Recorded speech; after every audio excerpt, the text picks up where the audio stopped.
Hey, I'm Eamon. This is Christian. We're doing another Pigeon Pack how-to. This time we're doing Minus the Bears Absinthe Party at the Fly Honey Warehouse.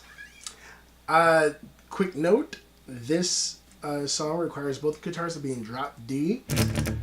Yeah, get that real heavy sound going. What drop D means, if you're watching this video, you should probably know what drop D means by now, but instead of having the E string tuned to E, you turn it down to a whole tone down to drop D. And here we go. I hope you enjoyed this. Hey everyone, so this is going to be the main riff, probably the reason you like the song to begin with.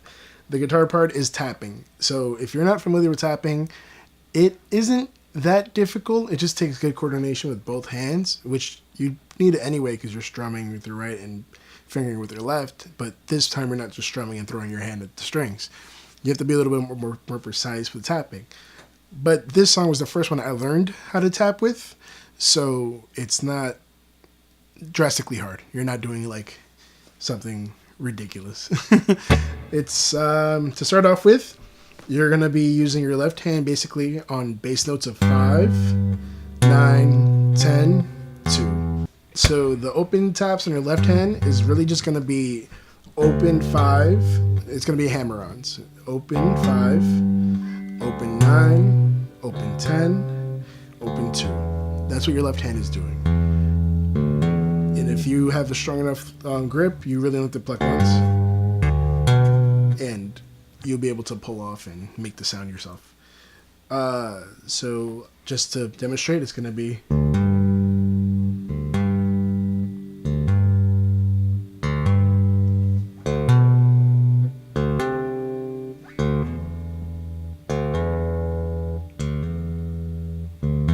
So it's 4, open 5, 5, 3, 4, open 9 once, open 10 once, and open 2 4 times.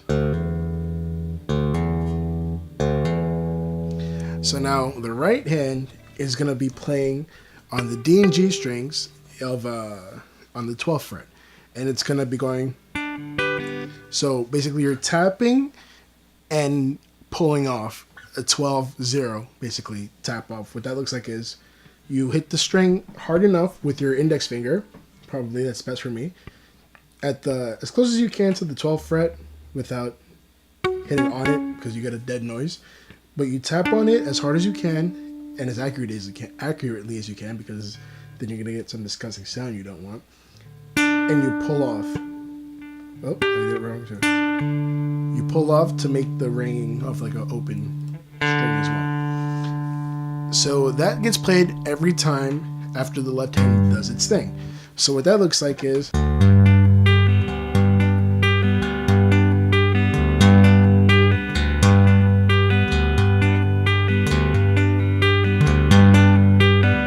So that's what it looks like, and all together with the left hand actual motion, it goes...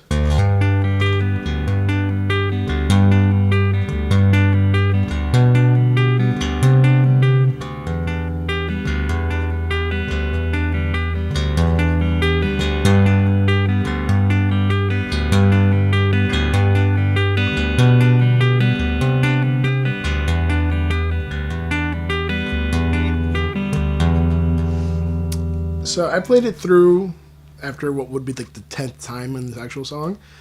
On the last one, you do hold the 2.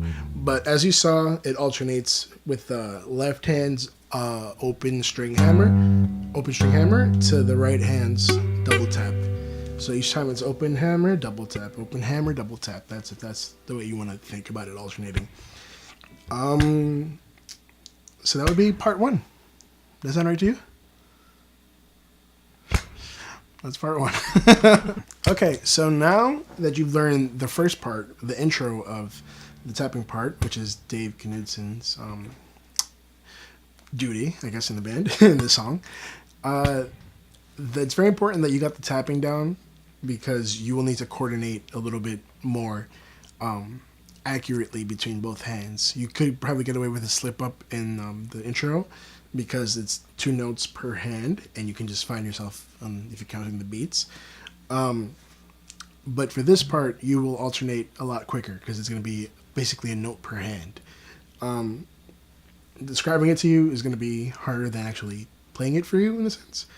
But I'll play it for you slowly, and then you can sort of get what I mean, and then work from there. So, second part starts.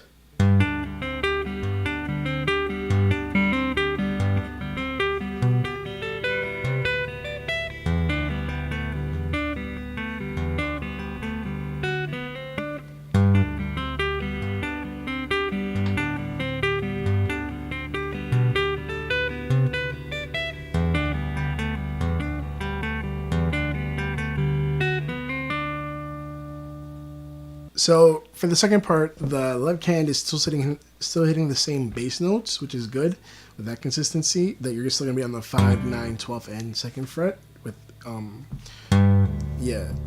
So that part doesn't really change in the left hand. You're still gonna be in the same place more or less. What does change though is that you're now gonna be using a little bit of the higher strings, incorporating those. So I'll talk about those literally very detailed, as like if I was typing it verbally.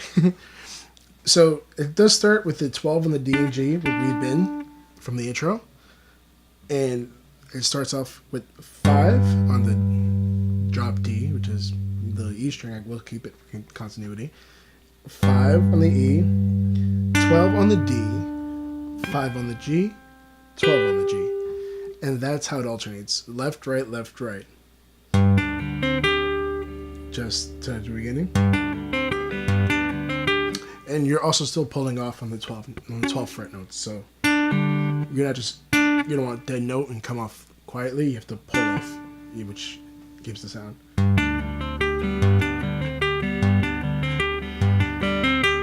So as you noticed, it's going left, right, left, right.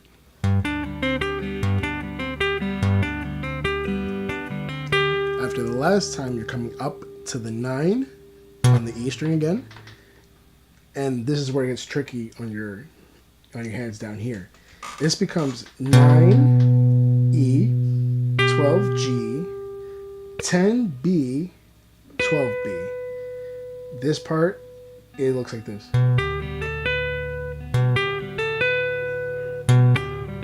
It looks complicated because you've actually switched your left hand from where it was. Now you're playing this 10 over here. But if you just do this a few times, it'll stick with you. Because I just learned this 10 minutes ago myself. So believe me, it'll stick with you. You gotta appreciate my honesty. That's really the exercise you want to go. Because it'll go 9E to 10B. And 12G to 12B. So it's 9E, 12G, 10B, 12B. And right from there, you go 10E, 12G, 12B. That part.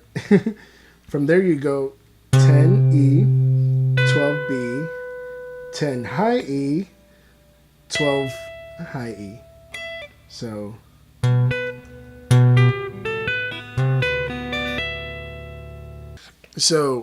let's play the second part up until, we'll call it by the bass note. So this will be the third part of the second section. It goes.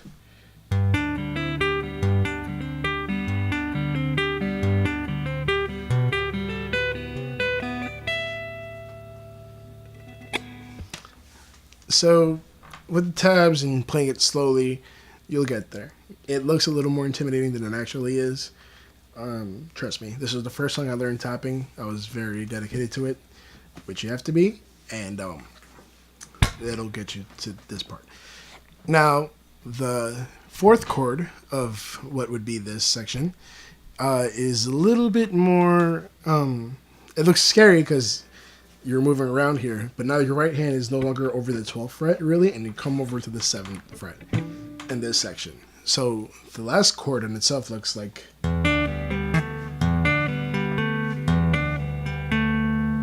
So what we're doing there, you're doing a little bit more hopscotching over here with your left hand. 12E to the 5 fret. So what that looks like broken down is 12E, 7G, pull off, 5D, 7D. And again, pulling off from the last 7D. So once again, 2E, 7G, 5D, we're going to pull off from the 7G, 5D, 7D, pull off.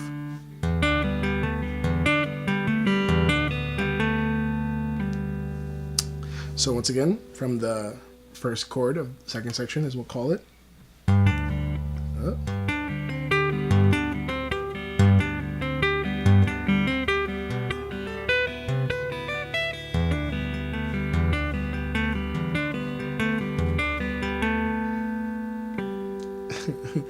And then that chord ends with a simpler 7 on the B, and then which is 4, 5, 7 on the G string. So it literally goes.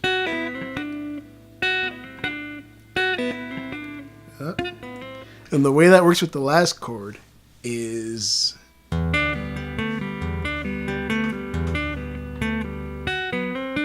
there's a bit of an awkward pause because you're kind of in this rhythm of one and bun and bun and bun, but you need to take there's no left hand in the last bit. So when it's literally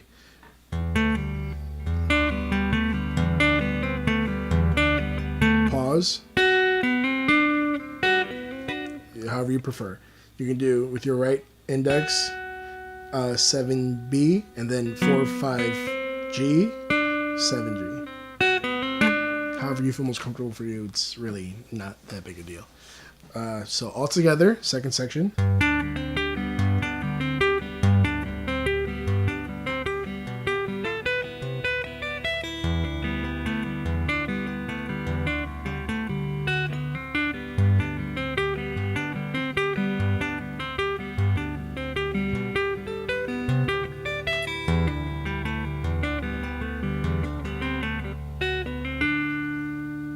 Okay, so now we're up to the chorus section, which, oddly enough, really the hard part of the song is really knowing to do with your pick over here, because you're going to need it for the chorus, so you can't just throw it on the floor unless you have like 7 picks on a pick hold from a mic stand, which is kind of wasted picks.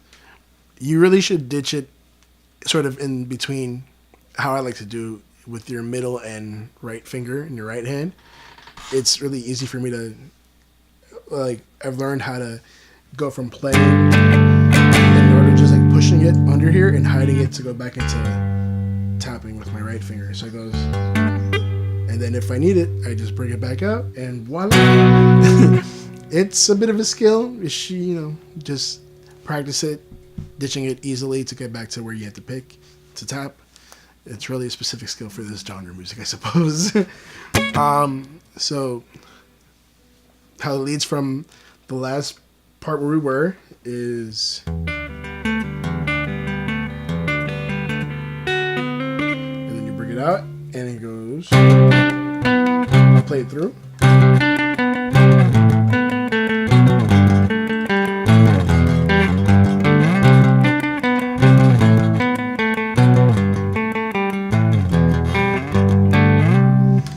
So what is going on there is basically a bar on 10, and you're playing the little melody part on the D string, and it's normally just 2 frets away. So you'll notice the pattern. Here we go, bar 10 on the E, A, D strings. It's just twice. 12 on D to 9. Well, that's only particular of the first chord. It normally goes back to the same fret from the bar. But the first chord, we're going the 10 bar, 12D to the 9D. And then again to tell with the 10 bar down to the 7 bar, 9D, 7D. And then it's a 9 bar down to the 5 bar. If we just keep calling it the E, A, D at the bar. D, 5. D7, 5, 7 bar, down to the 2 bar, and that one is, this one is also particular. It goes 2, 5, instead of just being 2 frets away, you probably need your pinky now. 2 bar, 5D, 5 bar, 7D. So here we go. It's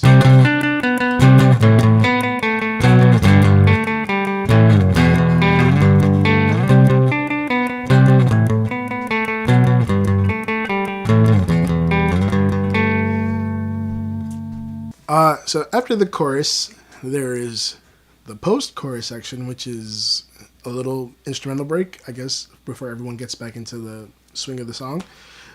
And the way that works, I'll do the chorus line one way down, and then the last way, and then show what the post-chorus actually looks like.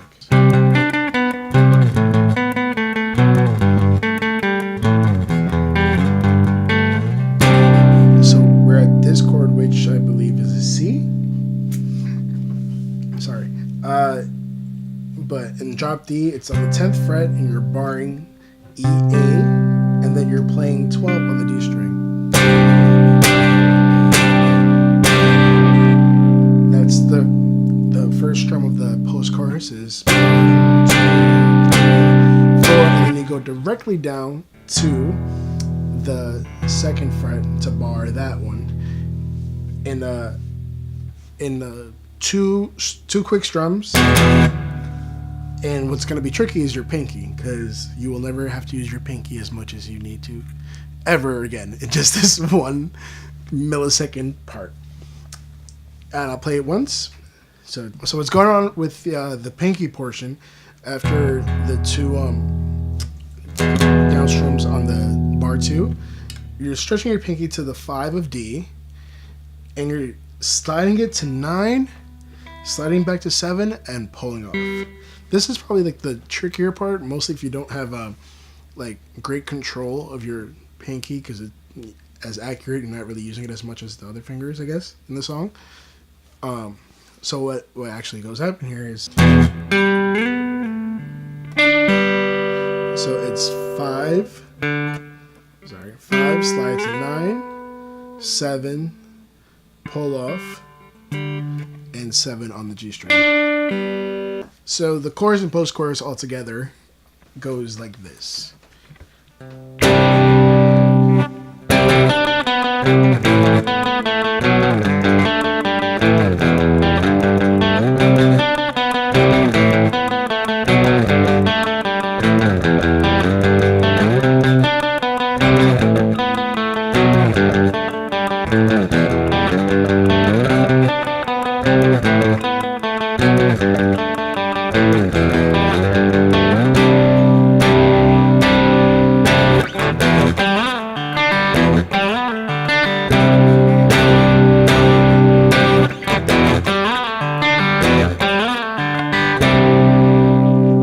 After those, there's one other section in the song, if you're playing, we call this guitar A,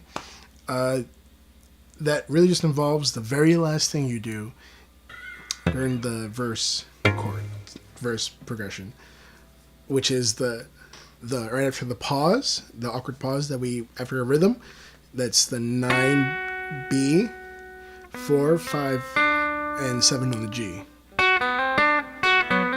And that happens during the breakdown of the song that you'll hear at the end of this video when Eamon and I perform it together. You'll see at what section and how it fits into the rest. Because it's a little awkward bit when you hear it by itself, but it's the same exact as before. It's 9B, 4, 5, 7 on the G. I find it more comfortable to use both hands on just 2 notes for each.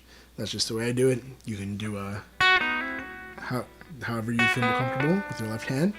But that's it for this section. It looks a lot more intimidating than it actually is. I promise you that.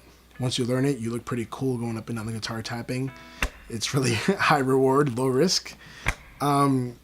So yeah, it just takes a few hours maybe of just practicing getting your hands used to tapping, especially if you're not used to it with your right hand doing this mess and being accurate over here. That's really where your struggle is going to be. But once you get it down for the first section, you're just going to kill it up and down the fretboard. But thanks for listening. Thanks for watching. And good luck learning. So, I'm going to be teaching the second guitar. This is the guitar that really gets overlooked in the song. It's a lot easier in a lot of spots, and it's really quiet in the mix in a lot of spots too. People don't want to learn it because it's not cool, but you know what? It's important, okay? So, let's get it. Alright, so in the intro, you don't have to do any fancy tapping. All you have to do is a little riff that's pretty repetitive. You put a finger on the 7 on the D and a finger on the 4 on the G, which is a bit of a stretch, but hey, you got a pinky, you got an index finger.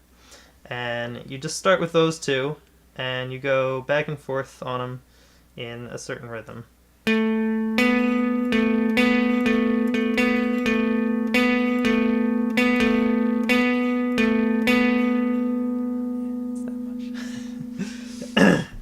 And then after all of those two notes, then you slide up with the 7 to the 9. And you're going to be like, well, wait a minute. I'm playing the 7. I'm playing the same note over here. Why do I got to do this? This is dumb. But you know what? You got to ring this out. You got to have those ring. And then you got to get that sound of that slide. It's important. So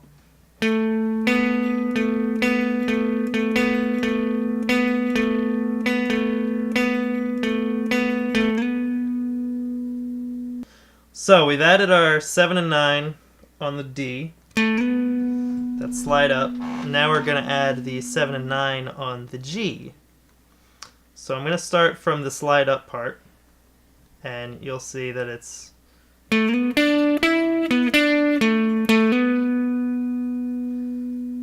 so that's slide up 7 and 9, then play the 7 on the G, and then the 9, and then the 9 on the D, and then the G7, and then the D7 again, and slide up again.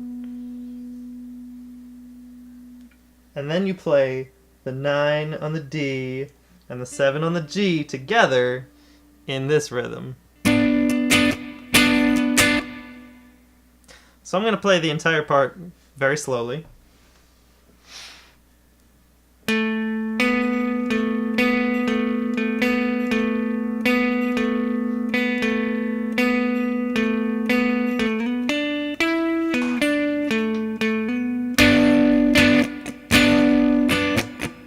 Okay, now we are in the verse. And the verse, you're gonna get a little bored. It's a little dull. So you're gonna be playing 2 double stops. And the first one is, what is it? The first one is a 10 on the A and a 12 on the G. And you're gonna play it in this rhythm. You need to note that the first note, the first beat is a rest. And you can do a strum like that with everything blocked off. So I'm going to do that so you can hear it.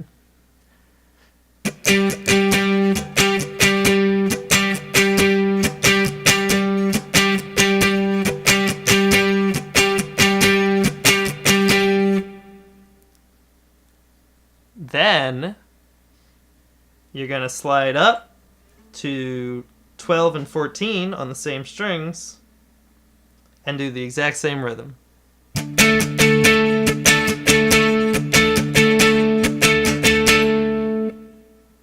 And that is the entire verse. So you're going to play the 10-12 chord 6 times, that rhythm 6 times, and then you're going to do the 12-14 part 4 times. So it'll go like this.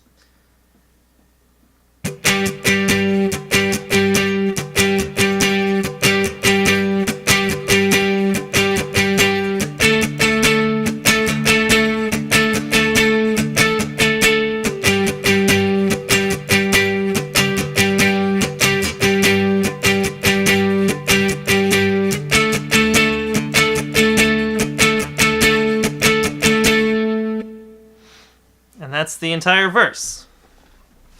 So now we can move on to the chorus. And the chorus, you finally get to do something fun. But you're still not doing the fun thing that everyone wants to do. But it's kind of a cooler part, honestly. So, if you learned how to do the first part, then this part is similar in a lot of ways. So again, you're going to be starting on that 10 bar and playing it 2 times. And then you're going to be doing a different riff than the first part. And that part is going to start on 12 on the G, 2 of the bar chord, and then 2 of the 12 on G. And then there's a little rest, and then you're going to play the 12 on the D 3 times.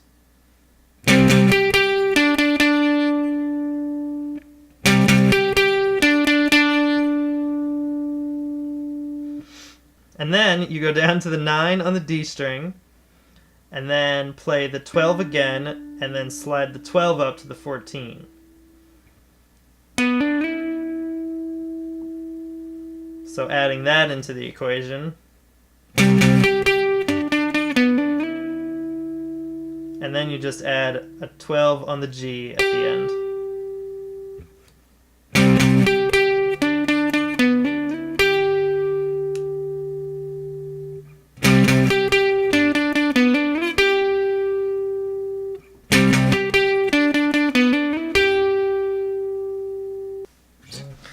Now that you've got that first part of the chorus, you're going to be ripping off the first part of the first guitar part and playing the exact same thing for just a little bit. So since you've already learned that, I hope, I'm just going to play what you need from that.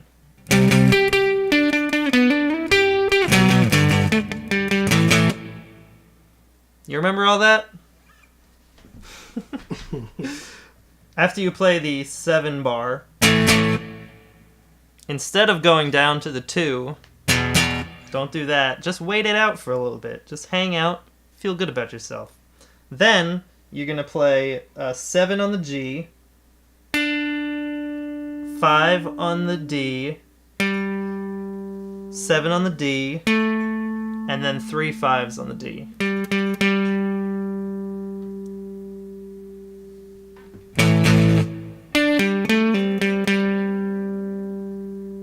So altogether, that sounds like this.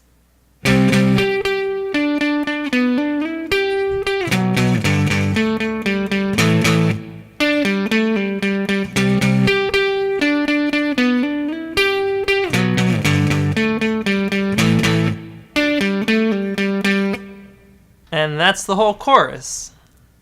Now we move on to the post-chorus, which is again very similar to the first guitar. But you're playing one different chord, and then you don't have to do any of the fancy stuff. So you get another break because you really deserve it.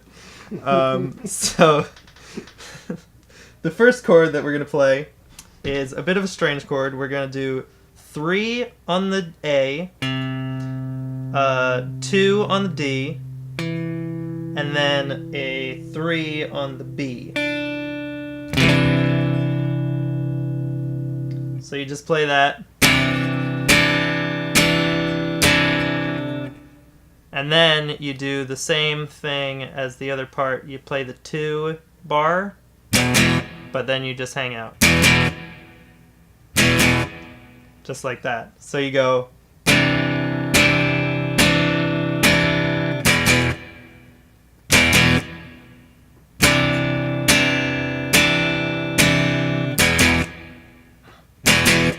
In the second verse, there are 2 new parts.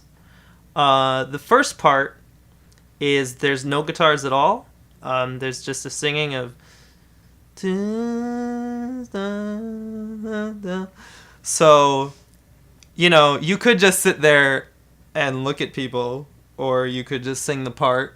But I'm going to just teach you the bass part for that part, just in case you want to do something. So that is going to be, we're just going to play on the low E, And it's going to be 2 and 5.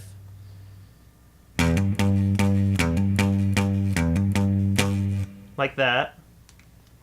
And then we're going to do 2 and 0 like this.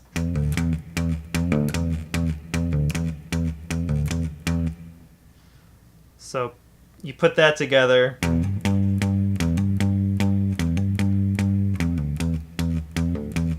There's one more part we got to do, which is at the end of the second verse. There's this little instrumental breakdown part.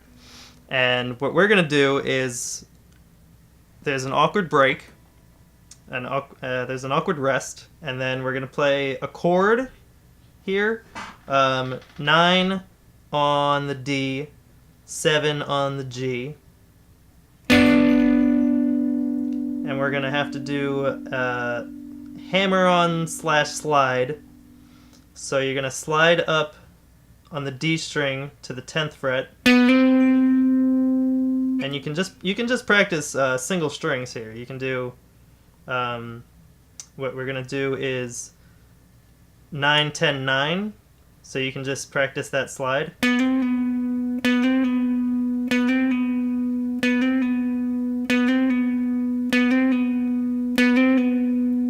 And then for the G string, we're going to do 7 9 7 open. And that's all going to be hammer-ons and pull-offs.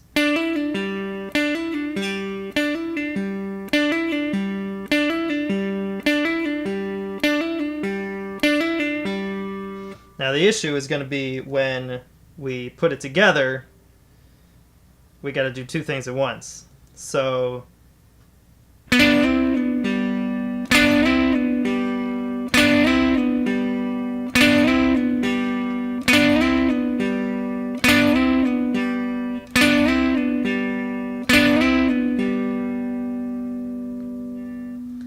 I feel like this is the type of part that is much more complicated trying to explain it, and when you actually get to it and you're practicing it, you're like, oh, okay, I get what I'm doing here. It's just doing 2 different things, but they're very similar things. It's on the same rhythm. You're gonna be all right. Just keep practicing. And that is the entirety of Guitar 2.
Thanks for watching.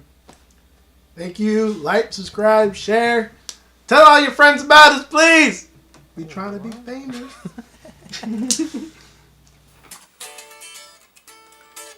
Alright. Get out of my house. I've been kicked out of nicer places than this.